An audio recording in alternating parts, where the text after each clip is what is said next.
শিক্ষক হিসেবে নিয়োগের দাবিতে রাস্তায় বসে বঞ্চিত চাকরি প্রার্থীরা, যার ফলে সেই নিয়োগের দাবিতে সোমবার দুপুরের দিকে শিয়ালদা থেকে ধর্মতলা পর্যন্ত মিছিল করতে দেখা গেল আপার প্রাইমারি চাকরি প্রার্থীদের। তাদের অভিযোগ 10 বছর পার হয়ে গেলেও মিলছে না নিয়োগ। সবচেয়ে বড় কথা, প্রথম কাউন্সিলিং হলেও এখনো মিলছে না নিয়োগপত্র। তাহলে নিয়োগ কবে হবে? এই দাবিকে সামনে রেখেই কলকাতার রাজপথে আজও বঞ্চিত চাকরি প্রার্থীরা। তবে এদিন মিছিলটি শুরু হবার কিছুক্ষণ পর মৌলালি মোড়ে বসে পড়ে অবস্থান বিক্ষোভ দেখান বঞ্চিত আপার প্রাইমারি চাকরি প্রার্থীরা। তাদের অভিযোগ, রাজ্যের বিভিন্ন স্কুলে 14,339টি শূন্য পদ থাকলেও একজন চাকরি প্রার্থীরও নিয়োগ হয়নি। তারা জানতে পেরেছেন এ ব্যাপারে নাকি রয়েছে আইনি জটিলতাও। এর আগে তারা একাধিকবার মিছিলও করেছেন।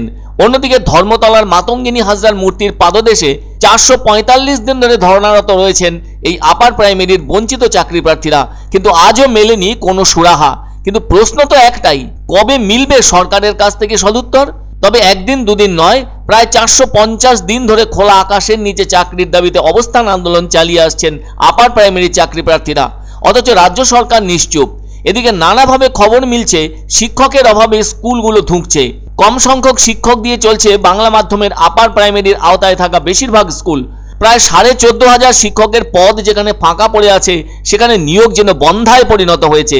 ওইসব চাকরি প্রার্থীরা তাদের ঘরবাড়ি, আত্মীয় পরিজন ছেড়ে খোলা আকাশের নিচে ধুলোবালির রাস্তায় আন্দোলনের পথে রয়েছেন।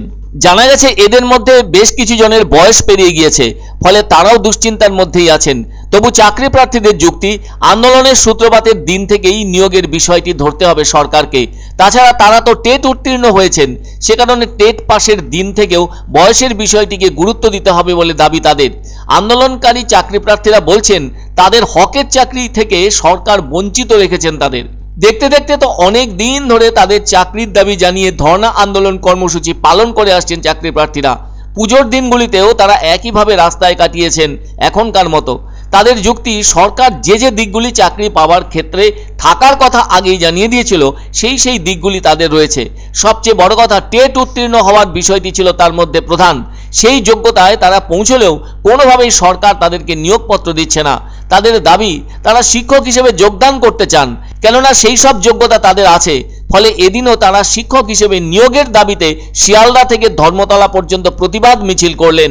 আবার এদিন ওই মিছিল করতে করতে হঠাৎ করে মৌলালি মোড়ে বসে পড়ে অবস্থান বিক্ষোভ কর্মসূচি পালন করলেন আপার প্রাইমারির বঞ্চিত চাকরি প্রার্থীরা। ফলে তারা আজও জানেন না কবে তাদের হকের চাকরি হাতের মুঠোয় আসবে।